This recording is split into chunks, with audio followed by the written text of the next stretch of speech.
দীর্ঘ প্রক্রিয়া ও প্রতীক্ষার পর অবশেষে আমরা প্রবেশ করলাম রিয়াদুল জান্নাত বা জান্নাতের অংশের ভিতরে। দুনিয়াতে থাকা বেহেশত বা জান্নাতের খণ্ডাংশ বলা হয় এই পবিত্র জায়গাটিকেই। এখানে প্রবেশ করার অনুভূতি বলে বোঝানোর মতো নয়। কিভাবে প্রকাশ করব মনের অভিব্যক্তি তা আসলে আমার অজানা।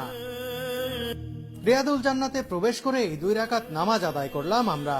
এরপর দু চোখ ভরে দেখতে থাকলাম জান্নাতের খণ্ড। সত্যি সত্যি আমি এখন জান্নাতে অবস্থান করছি, আর এখানকার পরিবেশও একেবারেই জান্নাতি। এটি মহানবী সাল্লাল্লাহু আলাইহি ওয়াসাল্লামের রওজা মোবারক। এর সামনে থেকেই সালাম দিয়ে এসেছি কিছুক্ষণ আগে। এই রওজা মোবারক থেকে এই যে মিম্বার দেখতে পাচ্ছেন, এর মধ্যবর্তী জায়গাটুকুই জান্নাতের অংশ।